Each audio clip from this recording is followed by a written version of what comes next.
Hai teman-teman, kembali lagi ke channel Chandra Bersaudara. Pada video kali ini kita akan belajar tema 4, subtema 3, pembelajaran 1.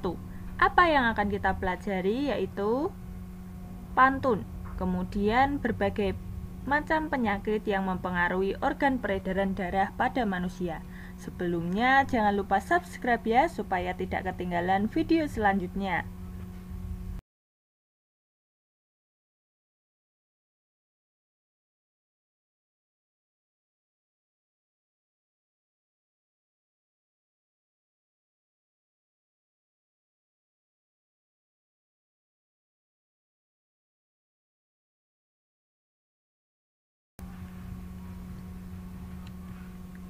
Coba perhatikan gambar. Apa yang dilakukan oleh Siti? Ia sedang membuka jendelanya untuk mendapatkan udara segar.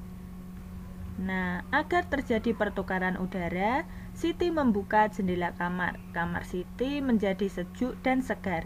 Siti selalu menghirup udara segar di kamar. Siti pun hidup sehat. Itulah salah satu cara Siti menjaga kesehatan. Bagaimana cara lain yang dilakukan Siti untuk menjaga kesehatan?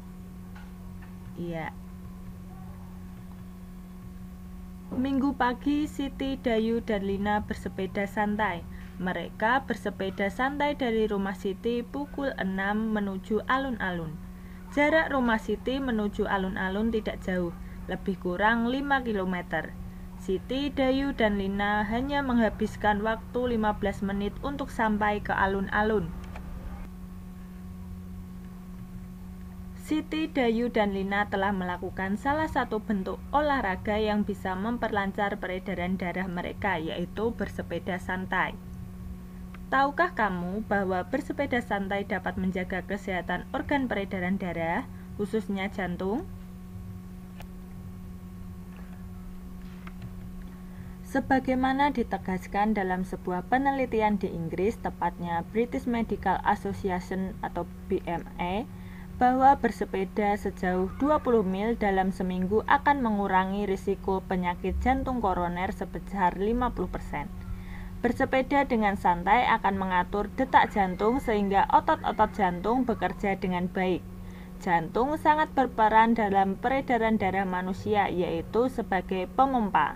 Selain jantung, organ peredaran darah manusia lainnya adalah pembuluh darah. Pembuluh darah manusia memiliki fungsi sebagai pengangkut makanan dan berbagai zat sisa-sisa metabolisme tubuh. Pembuluh darah dan jantung bertanggung jawab untuk mengalirkan darah yang mengandung nutrisi, oksigen, hormon, dan gas-gas lain. Organ peredaran darah manusia dapat mengalami gangguan oleh penyakit maupun berbagai kelainan, di antaranya jantung koroner. Oleh karena itu, jantung perlu dijaga kesehatannya. Apa itu jantung koroner? Jantung koroner merupakan penyakit jantung yang disebabkan oleh tersumbatnya arteri koroner, yaitu pembuluh yang menyuplai darah ke jantung. Penyumbatan pembuluh tersebut dapat terjadi karena adanya endapan lemak, terutama berupa kolesterol pada lapisan dalam dinding pembuluh.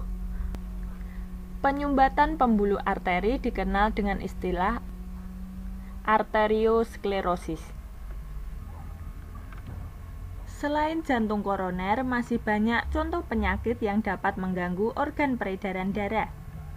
Nah, kita akan mempelajarinya. Yang pertama ada penyakit anemia. Cara pencegahannya, konsumsi makanan tinggi zat besi seperti kacang-kacangan, sereal, sayuran berwarna hijau, dan daging merah tanpa lemak. Bisa juga konsumsi makanan tinggi vitamin B12 seperti ditemukan pada susu, semua olahan susu, daging, dan produk kedelai. Dan yang ketiga, bisa mengonsumsi makanan tinggi serat. Penyakit yang kedua yaitu hipotensi. Cara pencegahannya yaitu yang pertama, cukupi cairan tubuh dengan memperbanyak konsumsi air untuk tubuh supaya terhindar dari dehidrasi. Yang kedua, mengkonsumsi makanan bergizi tinggi, 4 sehat, 5 sempurna. Yang ketiga, hindari tidur larut malam. Dan yang keempat, olahraga secara teratur. Penyakit yang ketiga yaitu hipertensi. Cara pencegahannya mengonsumsi makanan sehat, berolahraga secara teratur, menurunkan berat badan jika diperlukan, dan mengurangi konsumsi garam dan kafein. Yang keempat ada penyakit kanker darah. Cara pencegahannya yang pertama mengkonsumsi makanan sehat. Yang kedua, rutin melakukan aktivitas fisik. Yang ketiga, melakukan pemeriksaan kesehatan tubuh secara rutin. Yang keempat, perbanyak konsumsi sayuran seperti brokoli, kubis, tomat, lobak, dan sebagainya. Yang kelima, ada penyakit varises. Cara pencegahannya yang pertama, olahraga secara teratur. Yang kedua, usahakan agar berat badan selalu tetap seimbang. Yang ketiga, hindari untuk berdiri yang terlalu lama. Yang keempat, hindari penggunaan pakaian sempit atau ketat pada bagian pinggang, paha, dan kaki. Yang kelima, biasakan mengonsumsi vitamin C dan E.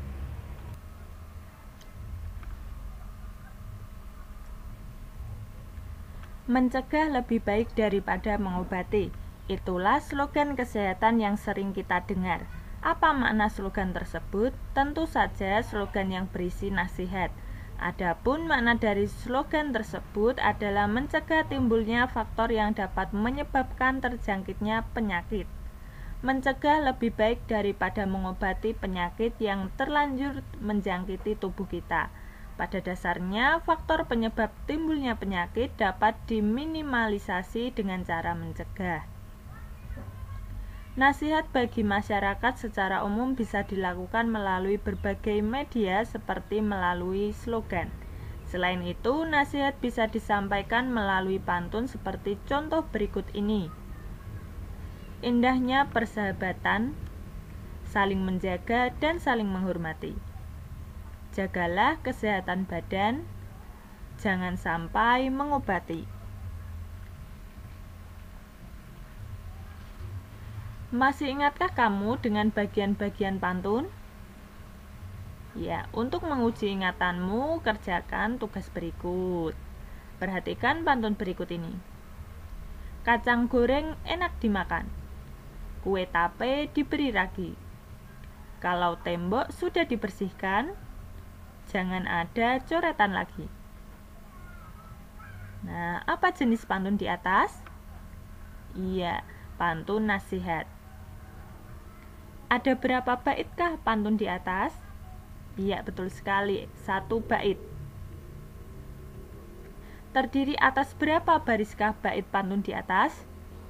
Ayo, ada berapa? Iya, ada 4 baris.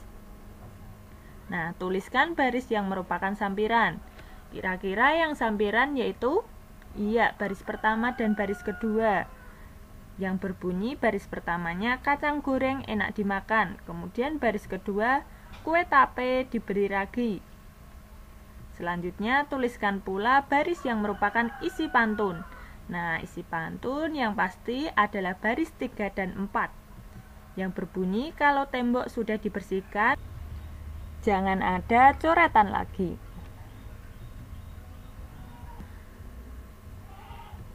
Pantun berbentuk puisi terdiri atas 4 baris, berirama silang AB-AB, disusun dengan irama yang indah, dan memiliki makna yang penting.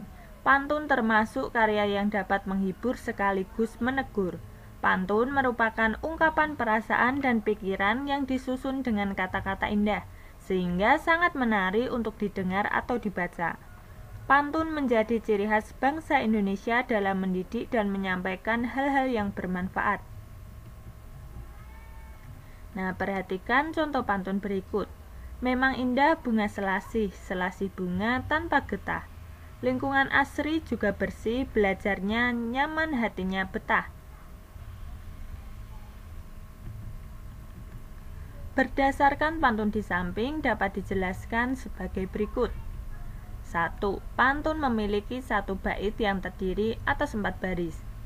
Yang kedua, suku kata pada setiap baris secara berurutan yaitu 9, 9, 10, dan 11.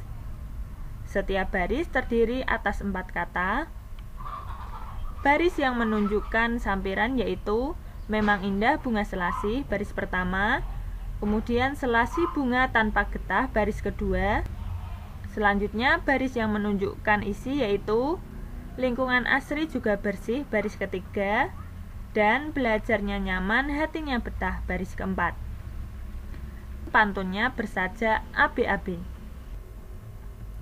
Yang ketujuh, pantun termasuk jenis pantun nasihat.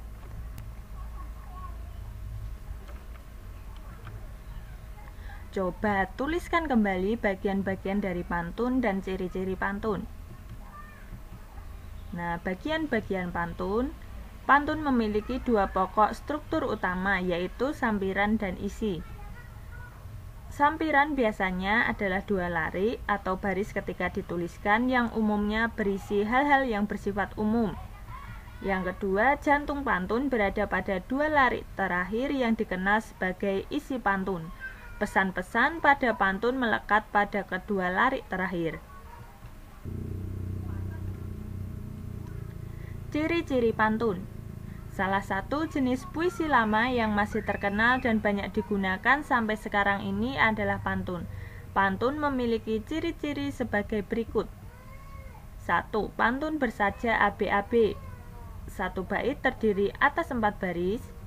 Tiap baris terdiri atas 8-12 suku kata. Dan terdapat sampiran pada 2 baris pertama dan isi pada 2 baris berikutnya.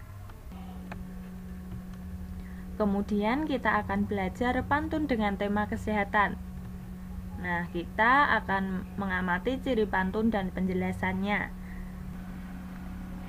Ciri pantun yang pertama yaitu pantun bersajak AB-AB. Penjelasannya, minum teh selagi hangat, sambil ngemil boleh juga.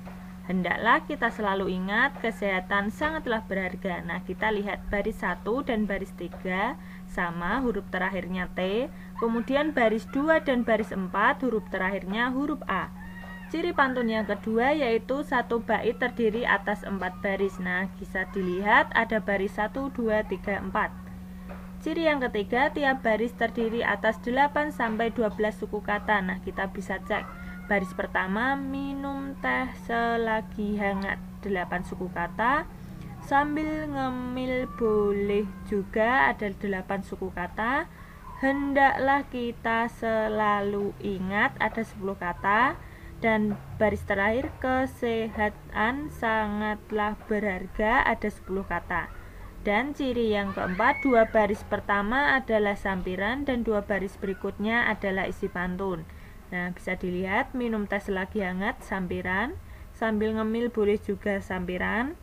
Hendaklah kita selalu ingat adalah isi. Kemudian kesehatan sangatlah berharga adalah isi. Organ peredaran darah memegang peranan penting dalam kelangsungan hidup manusia. Oleh karena itu, sudah seharusnya setiap orang menjaga dan mencegah terjadinya gangguan-gangguan terhadap organ peredaran darah dalam tubuh. Bagaimanakah caranya? Ya, cara paling mudah dan murah tanpa biaya dalam menjaga dan mencegah terjadinya gangguan-gangguan organ peredaran darah manusia sudah dicontohkan oleh Siti dan teman-temannya, yaitu dengan bersepeda santai. Masih banyak cara lain yang bisa kamu lakukan untuk menjaga kesehatan organ peredaran darah dalam tubuh. Apa sajakah itu? Peredaran darah juga sangat erat kaitannya dengan kerja dari jantung. Semakin baik kondisi jantung, maka peredaran darah di dalam tubuh juga menjadi semakin baik. Namun demikian, tidak semua orang memiliki kondisi peredaran darah yang normal dan dapat berfungsi dengan baik. Ada beberapa orang yang memiliki kelainan dan juga penyakit yang berhubungan dengan peredaran darah mereka. Ada beberapa penyebab yang menjadi faktor timbulnya penyakit yang berhubungan dengan peredaran darah manusia. Beberapa penyebab yang dimaksud seperti faktor keturunan, obesitas, pengaruh timbulnya suatu penyakit kronis, gaya hidup tidak sehat, dan karena asap rokok, baik pada perokok aktif maupun perokok pasif. Berdasarkan penyebab yang ada, cara mencegah timbulnya penyakit sebagai berikut. Yang pertama, berolahraga secara teratur. Yang kedua, tidur yang cukup. Yang ketiga, atur pola makan. Dan yang keempat, hindari asap rokok, baik sebagai perokok aktif maupun perokok pasif.